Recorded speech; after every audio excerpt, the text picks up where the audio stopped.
예, 국내 코로나19 확진자가 1,000명을 넘어섰습니다. 신천지 신도들에 대한 전수검사가 진행 중인 가운데 확진자가 나온 각 교회와 성당 등 종교시설마다 비상이 걸렸습니다. 네, 한편 한국인 관광객들이 중국 등지에서 강제 격리되는 사례가 잇따르고 있습니다. 관련 내용들 이형민 연세대 의대 진단검사의학과 교수, 최진봉 성공회대 교수와 함께 짚어보겠습니다. 예. 어서 오세요. 네, 안녕하십니까. 방금 전에 저희들이 밤사이 들어온 확진자 숫자를 전해드렸습니다. 169명이 늘어서요. 1,146명으로 확진자 전체 수가 좀 늘었습니다. 종교시설, 또 장애인시설, 병원 등에서 계속 확산 사례가 있습니다. 이걸 슈퍼 감염이 되고 있는 상황으로 봐야 될지 모르겠습니다만 일단 소규모 집단 발병 사례가 계속해서 일어나고 있는 문제. 네. 그렇다면 앞으로도 확진자가 계속 나올 수 있다. 저희들은 그렇게 생각할 수밖에 없습니다. 어떻게 네. 보십니까? 지금 상황에 대해서? 예, 맞습니다. 현재 확진자 계속 많은 숫자로 늘고 있는데요. 근데 저희가 주목을 해봐야 되는 부분은 이 확진자들이 과연 어디에서 감염됐을까를 저희가 주목을 해야 되고, 그다음에 이분들이 전국에서 어떻게 분포를 했을까를 봐야 됩니다. 그래서 저희 지금 진단검사학회에서 지금 현재 이루어지고 있는 민간 의료 검사책에 대한 데이터들을 전부 다 수집을 하고 있는데요.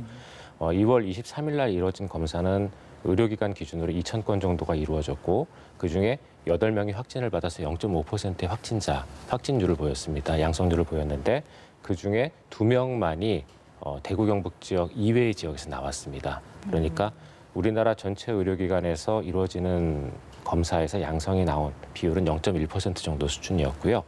2월 24일 데이터를 봐도 이제 하루 사이에 검사가 거의 2배 정도 뛰었습니다. 그래서 2월 24일 날은 의료기관에서 3,925건 의 검사를 시행을 했고, 예. 그중에 22명, 0.8%가 양성자로 진단을 받았습니다. 근데 그 22명 중에서 20명이 대구 경북 지역 분들이었고요.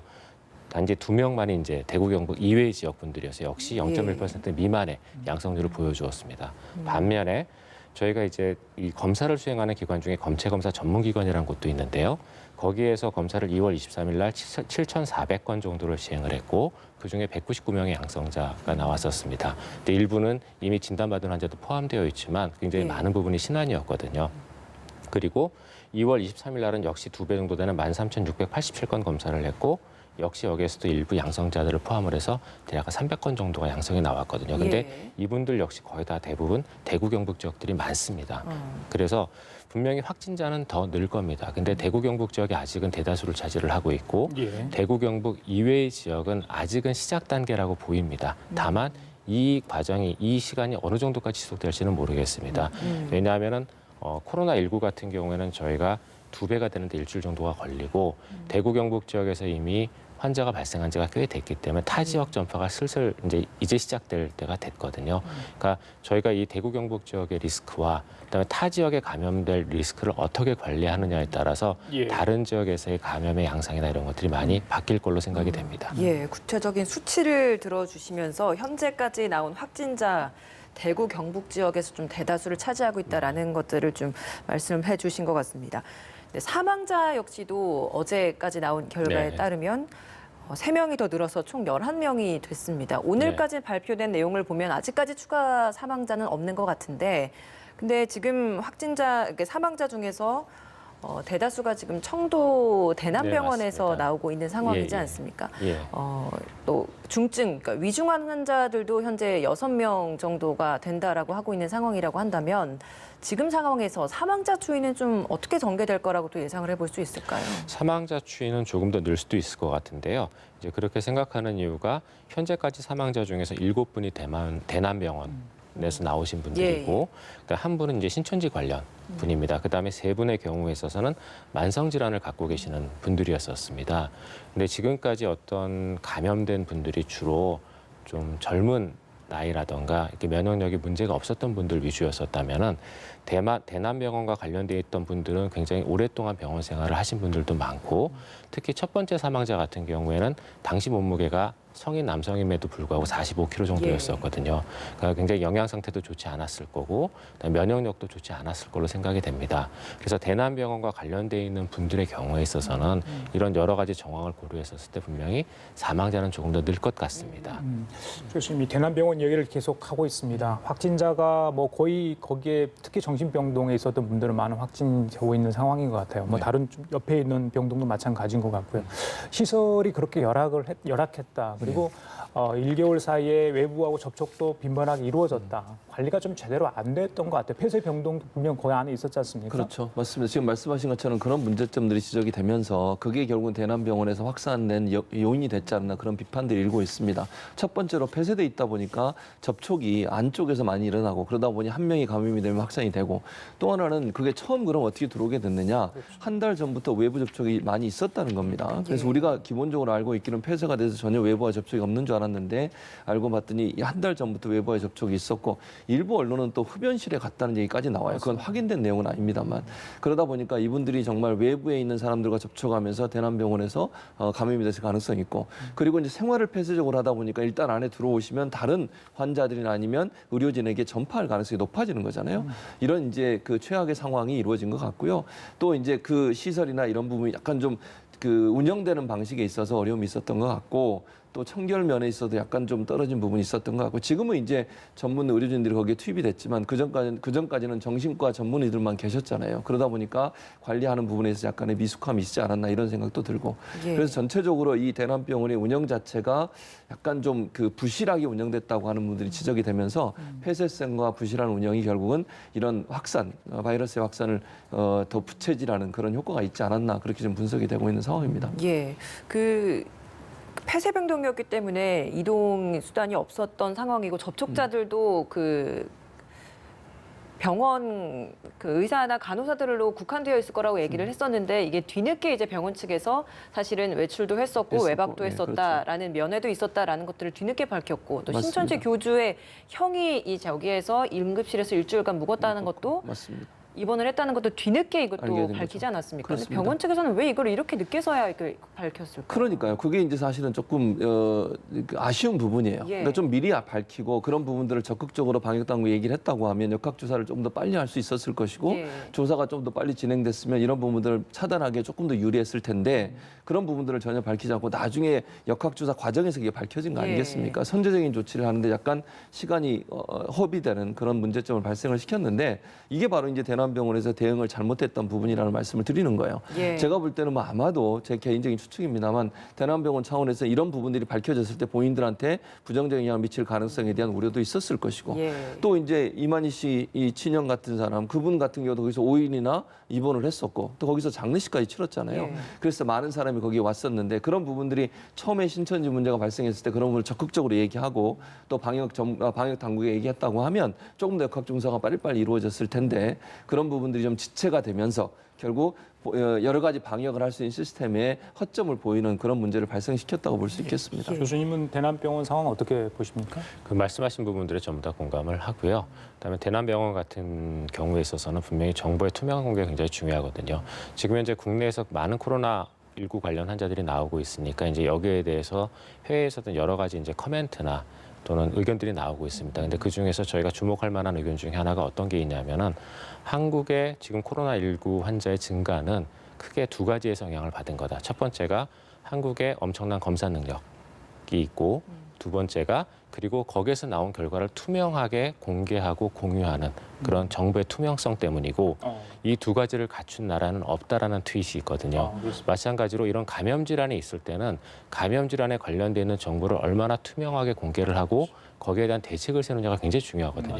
근데 대남병원 같은 경우에는 그런 면에서 분명히 정보의 공개에 문제가 있었기 때문에 네. 거기에 대한 책임을 조금 지어야 할 거라고 생각을 합니다. 예. 어제 사망자 중에서 2명은 청도 대남병원 관련자였지만 11번째 사망자, 마지막 사망자는 네. 몽골인, 첫 네, 외국인 맞습니다. 사망 사례가 나온 겁니다.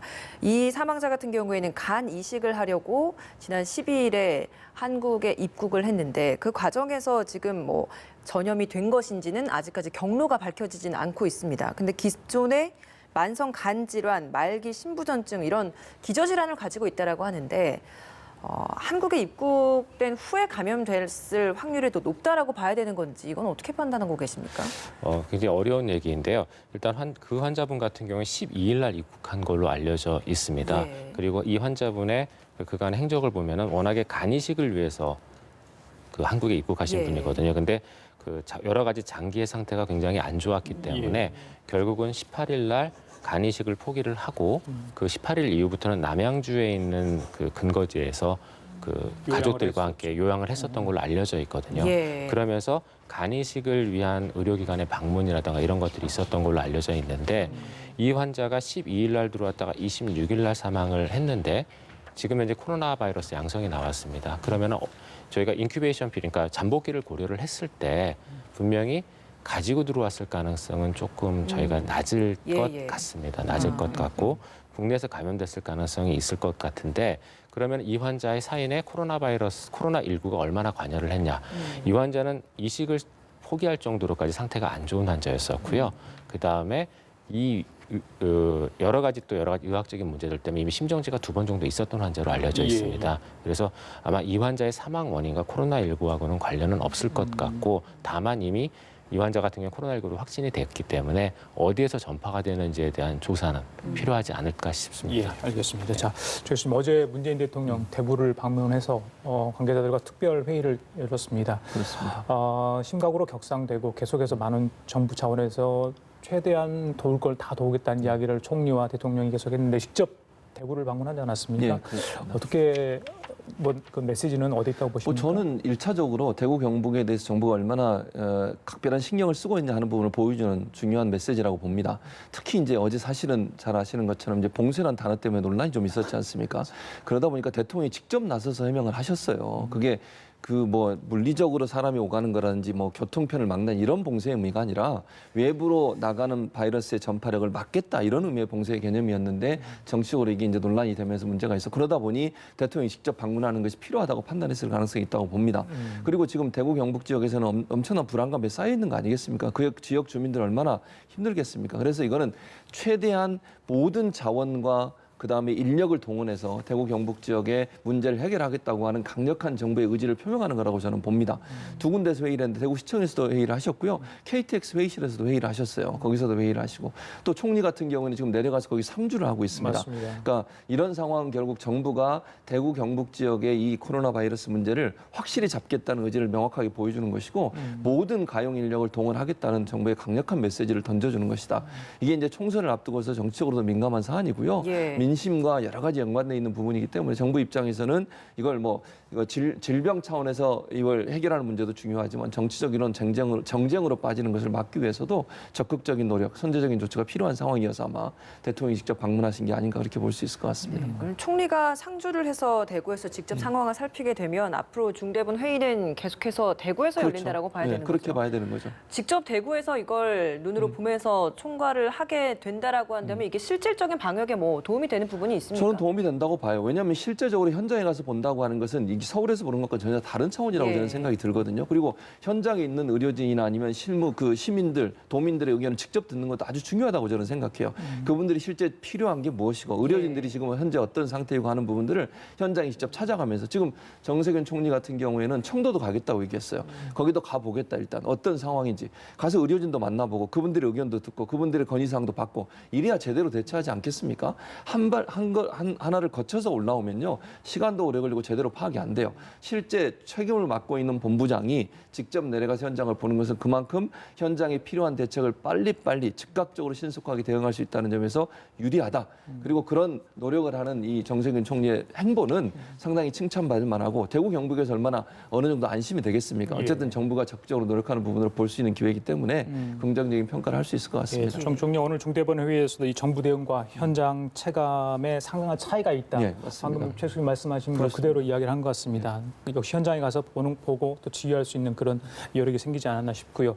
자, 어제 금 대통령 얘기를 했으니까 한 가지 소식 전해드리면서 우리 최 교수님 여쭤볼게요. 어제 그 회의에 대구 경제부시장이 배석을 하지 않았습니까? 근데 그 비서가 확진 판정을 받다 보니까 혹시나 좀 이렇게 우려 섞인 부분이 있었습니다. 청와대도 많이 긴장을 했다고 그러는데 오늘 아침 보니까 이 이승호 경제부시장이 검사를 했는데 음성으로 나왔다고 합니다.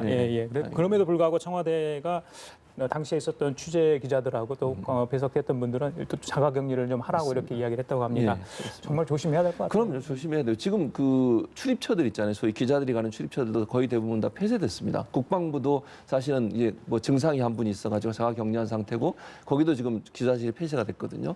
그러니까 조심해야 됩니다. 정말 우리가 이제는 조그만 문제라도 확산에 영향을 미칠 수 있는 요소들은 미리미리 차단해야 되고요. 많이 모이거나 아니면 사람들이 많이 교류하는 것에는 가능한 한 가지 않는 것이 것이 좋을 것 같고요. 예. 이게 이제 스스로가 노력해 줘야 됩니다. 정부가 물론 방역 당국이 총체적으로 시스템을 만들고 제도를 만들고 규정을 만들어서 진행해 나가지만 국민들의 자발적인 참여가 없으면 이게 완전히 무너지는 겁니다. 예. 그래서 정부가 방역 대책에 어떤 체계를 세우고 그 체계에 국민들의 동참을 요청드릴 때 적극적으로 참여해 주시는 게 좋고요. 꼭 마스크 쓰시고 손 씻는 문제, 이 문제는 좀 불편하더라도 반드시 지키는 것이 빨리 이 문제를 우리가 넘어설 수 있는 그런 기회가 되지 않을까 이렇게 생각이 됩니다. 예, 국민 모두의 협조가 필요한 상황인 그렇습니다. 거죠.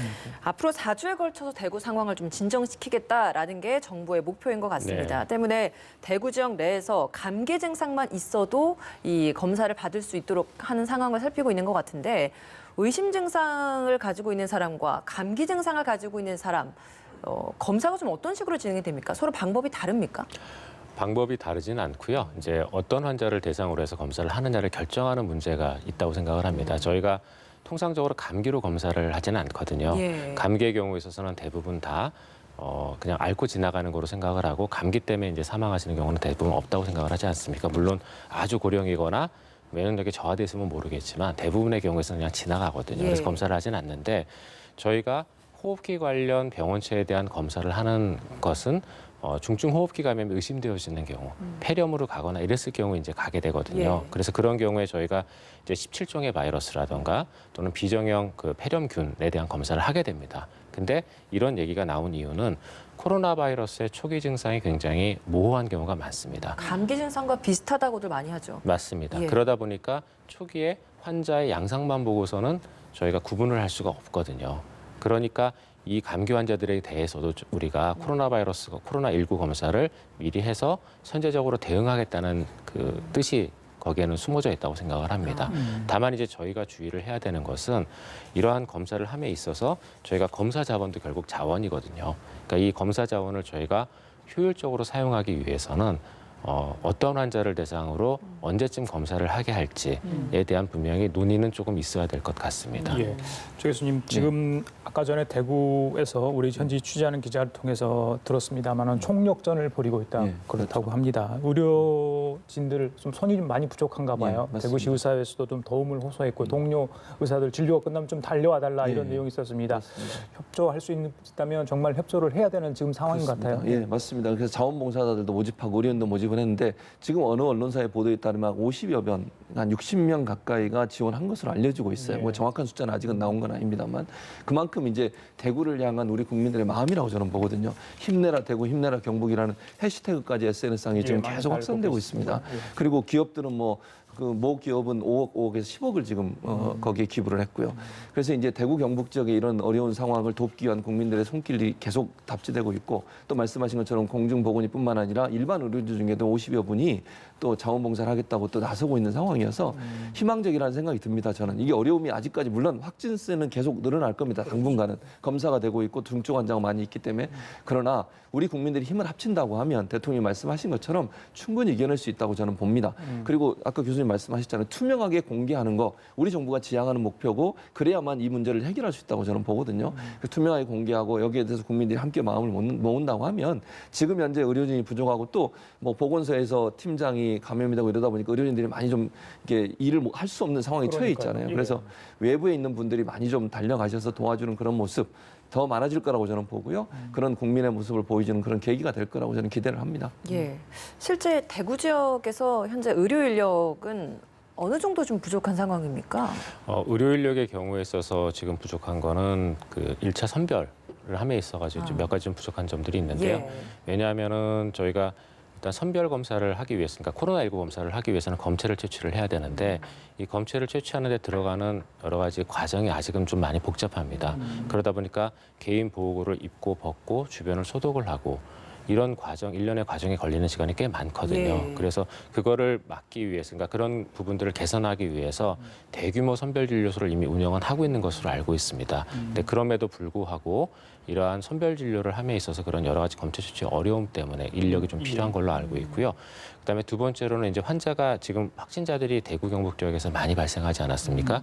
저희가 28번까지는 잘 관리를 했는데 신천지 관련 이슈가 터지면서 대략 1,000명 가까운 환자가 그다음에 이제 늘어났거든요. 그리고 그 1,000명 가까운 환자는 전부 다 대구 경북 지역에 있습니다. 그러니까 이 환자들에 대한 관리를 위해서 여러 가지 인력들이 지금 필요한 상황이 돼버렸거든요.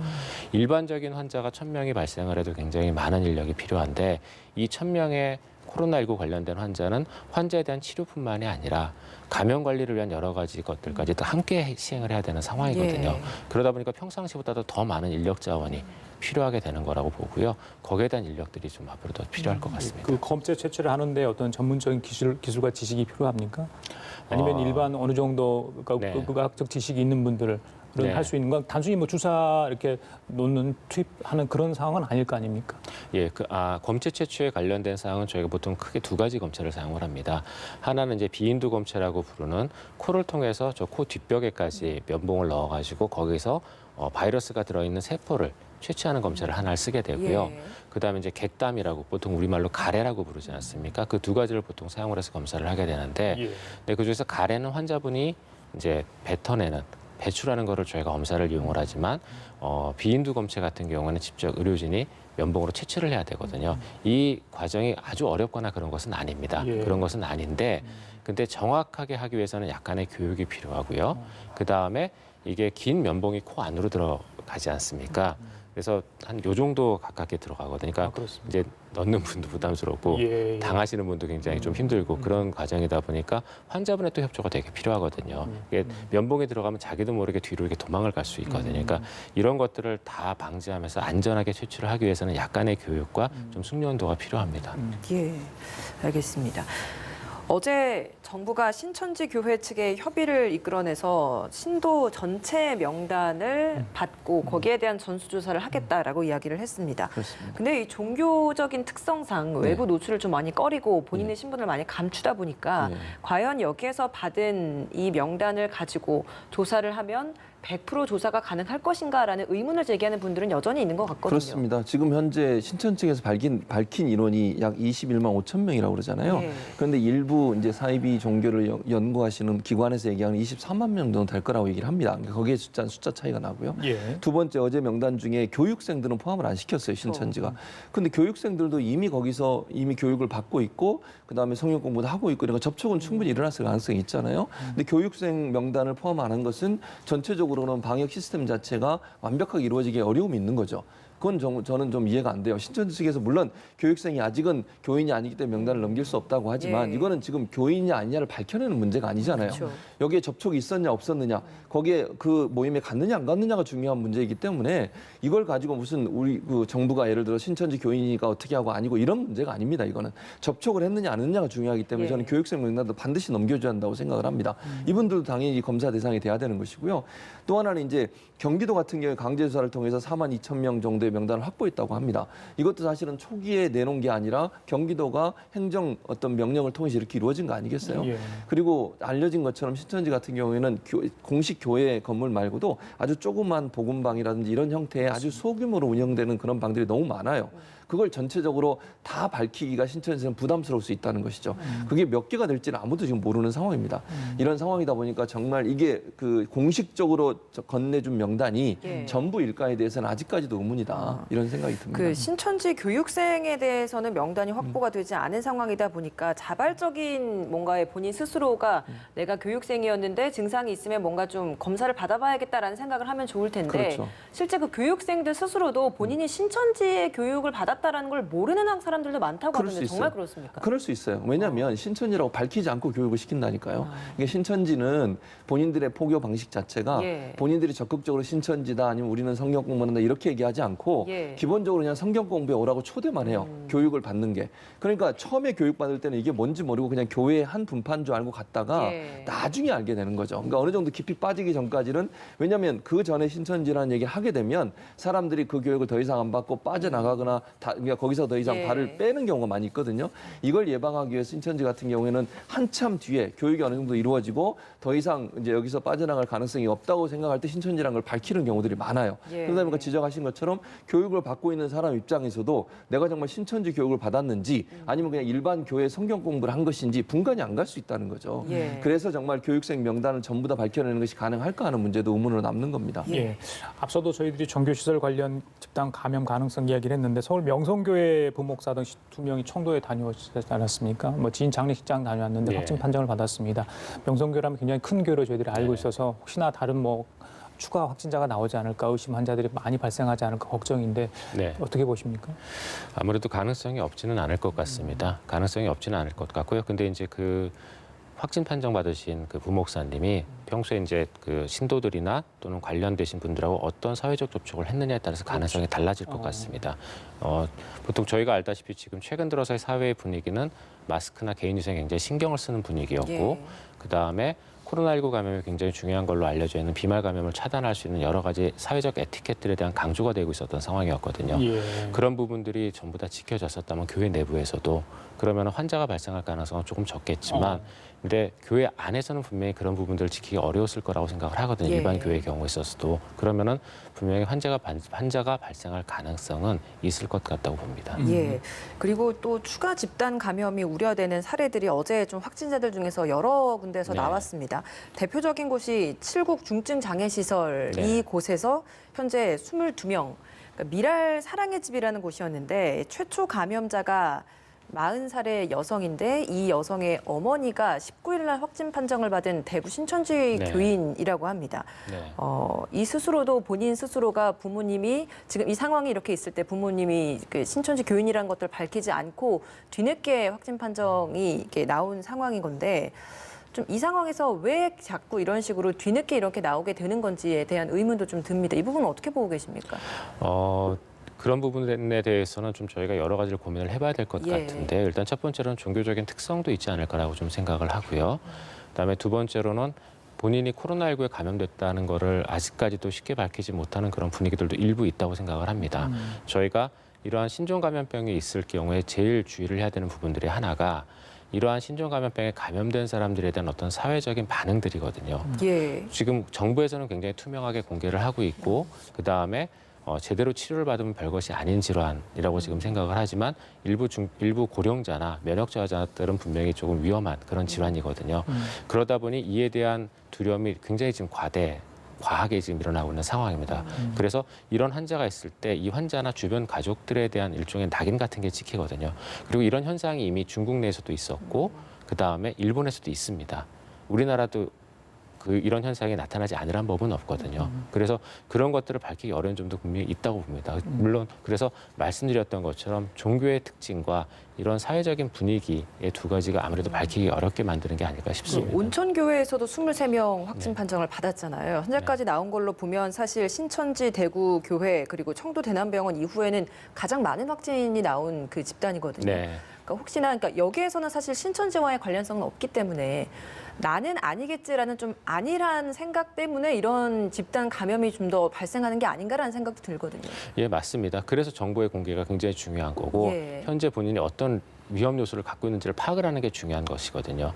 정부가 방역을 위해서 모든 것들을 다 파악을 한다고 하지만 이번에 예. 신천지 건처럼 숨기는 경우에는 어떻게 할 수가 없습니다. 그래서 그런 경우에 대비하기 위해서 정보를 굉장히 투명하게 공개를 하고 시민들도 알아서 대응을 할 수 있도록 얘기를 하는 것이거든요. 그래서 지금 개개인의 경우에 있어서도 굉장히 멀게 느끼시는 분들도 있고 이 코로나19라는 감염 질환을 또 가깝게 느끼시는 분들도 있을 것 같은데 본인의 건강 상태를 잘 살펴보시고 그다음에 의심이 가는 경우라면은 정부에서 내놓은 여러 가지 수칙들이 있습니다. 일단은 집안에서 휴식을 취하고 그다음에 그래도 발열이 안 잡히거나 또는 호흡기 증상이 나타나면 의료기관에 와서 진료를 받고 이런 일련의 수칙들이 있거든요. 예. 그런 것들을 지키시는 것이 필요할 것이라고 생각을 예, 합니다. 알겠습니다. 최 교수님 또 하나의 집단 시설이죠. 이 교도소, 네. 청송교도소 지금 뭐 그렇게 부르지 않는 것 같습니다. 경북 북부 제2교도소 뭐 이렇게 맞습니다. 부르는 것 같은데 교도관 한 명이 확진 판정을 받았습니다. 방금 말씀드리는 것처럼 이분도 그 신천지 대구교회에서 성도에. 성도로 네, 맞습니다. 그런데 그 사실 좀 숨겼던 것 같아요. 예. 이게 참 그래서 문제라고 저는 봅니다. 이게 법무부에서 이미 지난주에 그걸 뭐 지시를 내려 보냈어요. 신천지 교인이거나 신천지 교회 다녀온 분 다 얘기해 달라고 예. 법무부에서 이미 지시를 내렸는데 법무부 산하잖아요. 교정당국도. 그런데 본인이 얘기를 안 한 거예요. 5일 동안이나 숨기고 있다가 거기서 나중에 신천지 교회에 참석했던 사람 명단을 받고 나서 이분 이름이 있으니까 조사가 들어간 거거든요. 교정본부에서 그 이름을 확인하고 이 사람에 대한 조사를 했더니 결국 확진자로 판정이 됐는데 본인은 그렇게 얘기해요. 증상이 없어서 본인은 그냥 얘기하지 않았다고 하는데 이런 게 문제인 겁니다. 본인들이 적극적으로 얘기하지 않으면 이분들이 또 다른 사람은 지금 수감자들도 지금 격리에서 수용돼 있잖아요. 이 한 분이 제대로 빨리 얘기해서 본인이 확진되는 게 확인되면 더 이상의 접촉을 금지할 수 있을 텐데 이렇게 숨기고 얘기하지 않기 때문에 더 많은 피해가 발생하는 겁니다.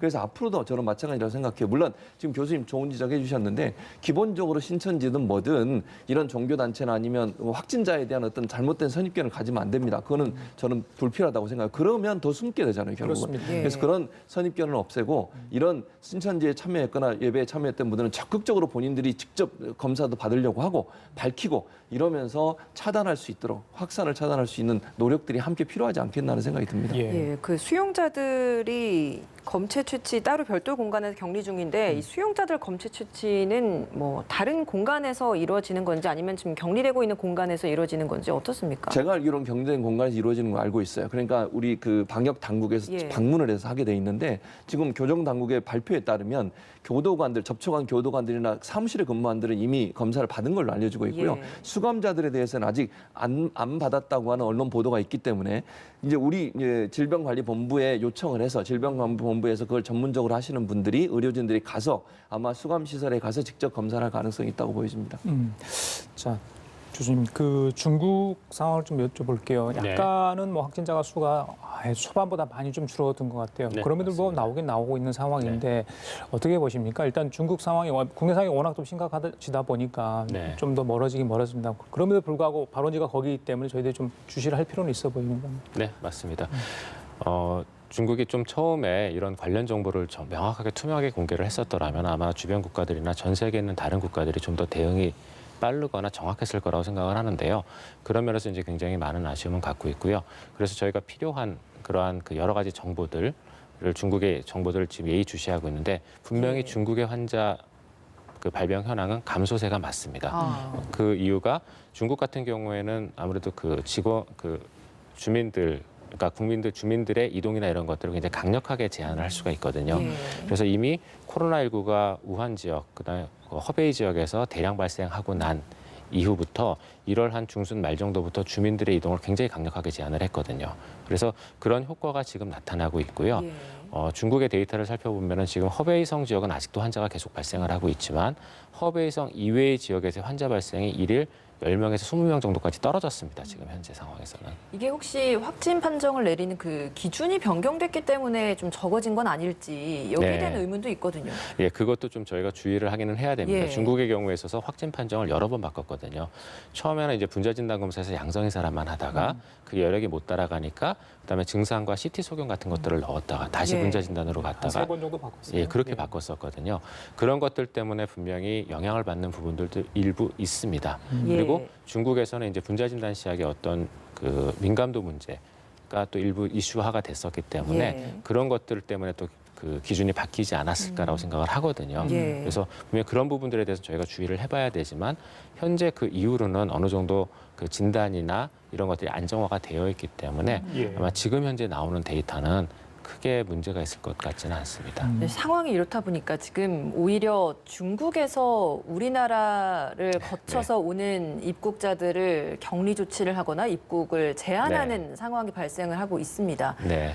지금 이 상황이라면 우리나라에서는 그럼 중국에 대한 입국 조치 제한을 좀 더 해야 된다라고 보시는지 이 부분은 어떻습니까? 근데 예민한 문제인데요. 근데 그거를 결정하기 전에 저희가 예. 조금 다른 나라 사례를 살펴봐야 될 것 같은데요. 처음에 코로나19가 중국에서 이슈화가 됐을 때 우리나라는 이제 중국에 대한 전면적인 입국 제한이나 이런 거는 시행하지 않았습니다. 근데 그런 것들을 시행한 국가들이 일부 있었죠. 그리고 그런 국가들이 그러면은 코로나19가 발생하지 않았냐? 그렇지 않습니다. 예. 이탈리아도 그렇고 이란도 마찬가지거든요. 지금 이탈리아, 이란 전부 다 코로나19 발생 때문에 큰 큰 이슈들이 지금 생기고 예. 있거든요. 사망자들도 많이 나오고 있고 중요한 거는 코로나19에 노출되어 있을 가능성이 얼마나 많으냐지 어느 한 국가나 한 국가에 대한 전반적인 리스크를 그걸로 다 볼 수는 없거든요. 예. 그렇기 때문에 저희가 중국에서 이제 그런 조치를 취하는 거는 저희 입장에서는 조금 받아들이기 어렵기는 합니다. 받아들이기 어렵기는 합니다만 그런 것에 대응해서 저희가 지금 중국에 대해서 입국 제한 조치를 한다던가 이런 거는 감정적인 어떤 충돌만을 불러일으킬 것 같고요. 정확한 위험 요소에 대한 파악과 거기에 대한 대응이 사실은 중요한 거지 예. 이런 감정적인 대응이 중요할 것 같지는 않습니다. 예, 지금 방금 들어온 속보에 따르면 중국 전역에서요, 밤 사이에 코로나 사망자가 52명 늘었고요, 확진이 460명 늘었습니다. 네. 말씀하신 것처럼 좀 예전보다는 좀 주춤한데 그럼에도 네. 불구하고 뭐 여전히 증가는 하고 있는 네. 상황이고 좀 더 숫자가 줄었다. 이거는 뭐 치료가 잘 되고 있다. 워낙 우한이나 후베이성 상황이 안 좋았기 때문에 그러는데 이건 어떻게 좀 봐야 되는 겁니까? 치료 부분과 관련해서는 치료 부분에 관련돼서는 이제 저희가 조금 고민을 해봐야 되는 부분들이 있는데요. 워낙 중국이 이런 코로나19 감염에 제일 먼저 노출이 됐었고 많은 환자가 발생을 했었기 때문에 분명히 다양한 치료 방법을 시도했던 것으로 알고 있습니다.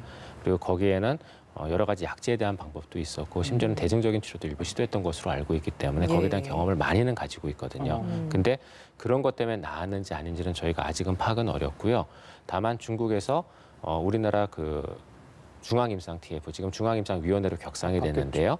그 중앙임상위원회에 중국의 치료 경험을 공유하겠으니 거기에 대한 어떤 컨퍼런스 같은 것들을 열자라는 제안을 했던 것으로 알고 있습니다. 예. 근데 지금 중국에서 또 유학생들이 대거 또 귀국이 예정이 되어 있잖아요. 네. 이 유학생들에 대한 조치는 우리 정부에서 좀 어떤 식으로 좀 취해야 된다고 보세요? 그 유학생들에 대한 관리할 시간을 벌기 위해서 사실은 그 대학교의 개강을 연기를 했던 거거든요. 원래대로라면 3월 1일, 2일에 개강을 했었어야 되는데 저희가 잠복기를 고려를 해서 3월 16일로 미뤘던 겁니다. 그러니까 학생들의 경우는 2월 그럼 28일이나 29일까지 들어오고 그다음에 자가격리를 충분히 14일간 하고 난 뒤에 그다음에 개강을 하면 딱 3월 16일에 예. 받거든요. 그래서 그걸 다 고려를 해서 저희가 계획을 짜 놓은 건데 예. 이제 문제는 그 사이에 과연 자가격리나 이런 부분들을 어떻게 하느냐가 중요합니다. 각 대학의 경우에 있어서는 기숙사가 대부분은 다인실인 경우가 많거든요. 다인실인 경우가 많고 그러다 보니 분명히 자가격리나 이런 부분들에서 굉장히 많은 어려움을 겪고 있고 또 한 가지는 저희가 자가격리를 함에 있어가지고 필요한 여러 가지 수칙들과 물자들이 있습니다. 근데 그런 것들에 대한 확보들이 조금 어려운 상황으로 알고 있거든요. 예. 그래서 대학교에서 그런 유학생들 귀국에 대한 자가격리나 이런 것들을 도울 수 있는 그런 정책이나 이런 것들이 좀 일부 필요할 것 같습니다. 예, 알겠습니다. 지금 뭐 속보가 하나 들어온 것 같은데요. 대구에서 추가 사망자가 발생했다는 소식이네요. 73세 남성인데요. 신천지 교인으로 알려졌습니다. 그렇다면 어제까지 11명이고 그러면 이분이 코로나19 관련 사망자라면 12명으로 늘어나게 되는 거네요. 네, 맞습니다. 예, 구체적으로 지금 어떤 상황에서 뭐 지병이 있었는지 또 기저질환이 있었는지 여부는 알려지지 않고 있습니다. 저희들이 들어오는 대로 좀 자세히 좀 전달을 해드리고 계속해서 여쭤볼게요. 교수님, 신종플루보다 전파력이 좀 강하다 이런 이야기들이 이제 나오고 있습니다. 네. 궁금한 게 우리가 흔히 말하면 이 전파가 강하다, 많이 확산되고 있다. 이걸 뭐 유행하고 같은 동의어로 쓸 수 있는 건지 또 대유행은 아니다. WH도 그렇게 좀 보고 있는 것 같은데 네. 어떻게 좀 우리가 구별을 할 수 있는 겁니까? 전파력이라고 부르는 거는 한 환자한테서 다른 사람에게 얼마나 더 잘 질병을 전달시킬 수 있느냐라는 거를 나타내는 건데요. 이 전파력이라고 부르는 거는 여러 가지 요소에서 결정이 됩니다. 첫 번째는 물론 병원체의 특성, 바이러스의 특성 때문에 결정도 되지만 그다음에 또 중요한 거는 어떤 사회 문화적인 부분들을 갖고 있느냐거든요. 신천지처럼 이렇게 굉장히 좁은 장소 안에서 밀접한 접촉을 하는 그러한 환경이라면은 아무리 전파력이 낮은 질환이라 하더라도 굉장히 손쉽게 전파가 될 수 있습니다. 반면에 아주 전파력이 높은 질환이라 하더라도 어떤 개개인의 사회적 거리가 굉장히 먼 국가들의 경우에 있어서는 또 전파가 잘 안 될 수도 있거든요. 그래서 이런 여러 가지 것들을 고려를 해서 저희가 전파력을 평가를 하고요. 유행이라고 부르는 거는 이러한 전파력의 여러 가지 아까 말씀드렸던 요소들을 포함을 해서 질병이 얼마나 잘 퍼져 있는지, 많이 퍼져 있는지를 나타낼 때 저희가 유행이란 말을 씁니다. 그래서 유행을 결정하는 데 전파력이 굉장히 중요하지만 그것만으로 결정되는 건 아니고 거기에 관련된 여러 가지의 어떤 전파를 시킬 수 있는 환경이나 상황들이 어떻느냐가 같이 영향을 미친다고 보면 될 것 같습니다. 그리고 WHO의 경우는 그 전 세계적인 이슈는 아니다라고 하지만 사실 그거는 제가 보기에 조금 문제는 있는 것 같고요. WHO는 초반부터 굉장히 이번 그 코로나19에 관련된 여러 가지 이슈들에 대해서 조금 소극적인 대응을 해왔었습니다. 예. 그런 입장을 견지하고는 있는데 여러 가지 데이터를 봤을 때 물론 일부 국가에서 집단 감염 발생을 하고는 있지만 전 세계 국가의 숫자를 생각을 해보면 아직은 그 숫자가 많지는 않다고 생각해서 판단을 내린 것 같기는 한데요. 조금 주의는 할 필요가 있다고 생각을 합니다. 예. 사실 요즘 주변에서 카카오톡이나 뭐 이런 문자 네. 메시지를 통해서도 예방 수칙 이런 네. 걸 잘 지키면 코로나19 예방할 수 있습니다. 네. 뭐 이런 식으로 많이들 맞습니다. 옵니다. 그 중에서 여러 가지 뭐 민간요법이라고 해야 될까요? 그런 방법 중에 하나가 따뜻한 물을 마시기 그리고 헤어드라이기를 통해서 뭐 소독을 한다거나 뭐 이렇게 이야기도 있고 가글을 자주 하면 균을 초반에 예방 뭐 이렇게 뭐라고 해야 될까요? 없앨 수 있다 뭐 이런 방법들이 많이 나오고 있습니다. 네. 실제 이런 방법들이 효과가 있는 건가요? 일부는 효과가 있는 것도 있고 일부는 없는 것도 있는데요. 예. 물을 많이 마신다라는 거는 일반적인 감염 질환, 특히 호흡기 감염 질환에서는 효과가 일부 있다고 얘기는 합니다. 왜냐하면 이제 그런 이유 중에 하나가 저희가 하부 호흡기 감염이 있는 경우에 객담이 생기거든요. 가래가 예. 생기는데 그거를 잘 배출하지 않으면 폐렴이 더 심해질 수가 있습니다. 그래서 그런 객담의 배출을 돕기 위해서 물을 많이 마시는 측면들도 일부 있거든요. 그런 건 도움이 되지만 예방하고는 관련은 없을 것 같습니다. 그다음에 헤어드라이기를 이용해서 소독을 한다는 것도 물론 헤어드라이기에 그 나오는 열이 굉장히 고열이기 때문에 코로나 바이러스가 굉장히 아주 강한 바이러스는 아니거든요. 그래서 코로나 바이러스가 있는 곳은 어느 정도 소독은 되겠지만 사실 저희가 모든 환경을 그거를 들고 다니면서 소독을 할 수는 없지 않겠습니까? 예. 그 바이러스가 우리 몸에 들어오는 가장 중요한 경로는 손입니다. 예. 그러니까 손위생이 제일 중요한 거거든요, 사실은. 질본하고 네. 자치단체장들이 브리핑하는 내용하고 숫자는 좀 차이가 있는 것 같아요. 네. 예. 맞습니다. 왜 그런 일이 좀 있나요? 지금 집계 기준 때문에 그러는 겁니까? 예, 집계 기준도 일부 이제 그런 것들이 작용을 하는 것으로 돼 있고요. 그다음에 이제 그 보건소나 이런 데서 올라오는 데이터들을 결국 최종적으로 확인을 하고 여러 가지 중복이라든가 이런 것들을 제외한 데이터가 질병관리본부 데이터이거든요. 그러니까 그렇다 보니까 질병관리본부 쪽의 데이터는 제일 확실한 공신력 있는 데이터로 생각을 하시면 되고요. 예. 이런 차이는 이런 집계 방식의 차이라든가 또는 중복 환자의 차이들 이런 것들에 대한 여부들, 그다음에 지방 그 자치단체에서 갖고 있는 기초 데이터에 대한 중앙에서의 어떤 그 확실한 아직까지 확인이 안 돼 있는 것들의 포함 여부 같은 것들이 영향을 주는 걸로 생각이 됩니다. 예. 대구시에서 37번째 환자 퇴원 예정이라고 합니다. 네. 대구 경북에서의 첫 완치 사례라고 하고요. 그리고 73세 남성 앞서서 저희가 속보로 전해드렸던 그 사망자 12번째 사망자 73세 남성인데 기저질환, 당뇨와 고혈압을 가지고 있는 신천지 교인이었다고 합니다. 오늘 네. 새벽 1시에 사망을 했다고 합니다. 네. 이분 역시도 아무래도 좀 기저질환이 맞습니다. 면역력이나 본인의 이런 뭐 이번 코로나19가 본인에게 왔을 전에 확진 판정을 받았을 때 일정 부분 좀 영향을 줬다라고 봐야 되는 겁니까? 예, 맞습니다. 저희가 고혈압 같은 경우도 이제 굉장히 중요한 만성 질환 중에 하나이지만 특히 당뇨 같은 경우에 있어서는 당뇨가 많이 진행이 됐을 때 여러 가지의 질병에 그러니까 여러 가지의 질병이 더 추가적으로 일어날 수 있게 되는 아주 전형적인 질환이거든요. 예. 거기에는 이제 감염도 분명히 들어갑니다. 그래서 이 코로나19 사망자, 가장 최근에 나온 사망자의 경우에 있어서는 분명히 이런 기저질환에 대한 영향을 많이 받았을 것으로 생각이 됩니다. 예. 자, 방금 우리 브리핑 전달해드리기 전에 예방 수칙 관련해서 이야기를 나누다 말았지 네, 않습니까? 맞습니다. 예방 수칙 여러 가지가 있는데 마스크 부분을 강조하지 않을 수 없습니다. 네. 오늘부터는 좀 이렇게 수출도 제한되는 거 아니겠습니까? 네. 그런데 마스크를 구할 수 없다고 하소연한 네. 분들이 너무 많습니다. 제 주변에도 많고 실제 좀 구하기도 어렵고 가격도 많이 오른 것 같습니다. 특히 맞습니다. 대구 상황이 좋지 않습니다. 네. 의료진이 사용해야 할 마스크도 부족하다 이런 얘기도 나오는데 네. 혹시 뭐 전해드린 이야기가 있으신가요? 예, 맞습니다. 의료진이 사용해야 되는 이제 일반적인 마스크하고는 좀 다른 마스크들이거든요. 저희가 마스크라고 그러면 이제 여러 가지 종류가 있는데요. 예. 저희가 통상적으로 사용하는 그냥 일회용 마스크가 예. 있습니다. 그런 마스크도 이런 비말 감염에 있어서는 효과가 굉장히 좋은 것으로 되어 있고요. 근데 이제 의료인의 경우에 있어서는 의료인이 감염되었을 때 미치게 되는 영향이 굉장히 크기 때문에 이러한 일회용 마스크보다는 좀 더 의료인을 보호할 수 있는 종류의 마스크들, N95 마스크라든가 KF94 마스크 이런 약간의 그 호흡 그 공기나 이런 것들을 더 잘 걸을 수 있는 마스크를 쓰거든요. 예. 근데 이런 마스크의 경우에 있어서도 지금 일부 기관이나 지역에서는 좀 구하기 어려운 것으로 알고 있습니다.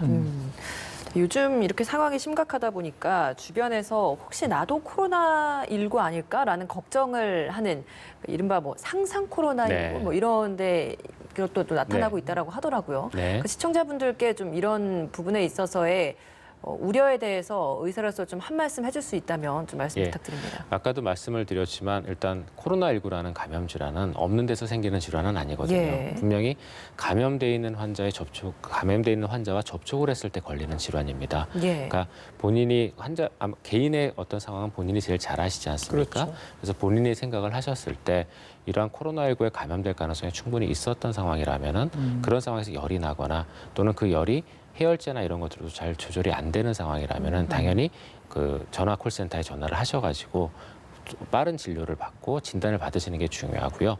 근데 그렇지 않은 상황이시라면 저희가 코로나19 말고도 발열을 일으킬 수 있는 상황 굉장히 많거든요. 예. 심지어는 감염되지 않아도 열은 납니다. 예. 그렇기 때문에 그런 상황들에 적절한 대처를 하시는 게 중요한 거지 너무 무조건 과도한 그러한 걱정과 두려움을 가지고 대응하시는 건 오히려 면역력을 떨어뜨릴 것 같고요. 오히려 더 병에 잘 걸리실 것 같습니다. 예, 예방 수칙 잘 지켜주시고요. 이 공포가 전염돼서는 안 될 것 같습니다. 좀 충분히 또 자가격리 되신 분들은 거기 또 맞게 또 수칙을 네, 좀 지켜주실 맞습니다. 필요가 있어 보이고 마지막으로요. 어제 그제 계속해서 외신에 이 백신 관련 얘기가 네. 나왔어요. 임상 시험 동물을 상대로 한다, 또 사람을 네. 상대로 한 임상 시험도 지금 미국 쪽에서 진행하게 됐다 이런 네. 보도로 나왔었는데. 맞습니다. 계절 감염병까지 간다면 독감처럼요 백신이 필요하다. 그래서 네. 각국에서 좀 준비를 해야 되는 거 아니냐. 그래서 네. 지금 실제 제약사도 만들고 있다 이런 이야기인데 어떻게 보십니까 지금 상황에 대해서는? 백신이 분명히 필요할 수가 있습니다. 필요할 수가 있는데 문제는 이 개발한 백신이 코로나19의 변이 속도를 얼마나 따라가느냐라는 또 문제도 있거든요. 저희가 인플루엔자 같은 경우에는 매년 백신주를 선정을 해서 인플루엔자 백신을 매년 저희가 바꾸고 있거든요. 코로나19도 그런 식으로 가야 될 가능성이 많습니다. 그래서 예. 코로나19 백신을 개발한다고 하더라도 그러한 플랫폼 형태의 어떤 백신이나 또는 거기다 평가들이 일부 이루어져야 될 것 같고요. 그래서 이 코로나19 바이러스의 그 변이 속도를 따라갈 수 있는 백신 체계를 만드는 것이 중요할 것 같습니다. 그리고 또 한 가지 중요한 거는 일반적으로 이런 백신을 개발하는데 시간이 굉장히 많이 걸리거든요. 예. 임상 실험까지 가기까지. 근데 이 코로나19 백신에 대해서 저희가 적용을 빨리 할 거라면은 그러면은 그런 임상 시험 단계나 이런 단계들을 물론 저희가 충분히 검증은 해야 되겠죠. 예. 검증은 해야 되겠지만 불필요한 과정들 같은 경우에 있어서는 일부 좀 간소화하는 예. 그런 것도 필요할 것 예, 같습니다. 알겠습니다. 교수님 지금까지 이영민 연세대 의대 진단검사학과 교수와 함께했습니다. 말씀 잘 들었습니다. 고맙습니다. 네, 감사합니다.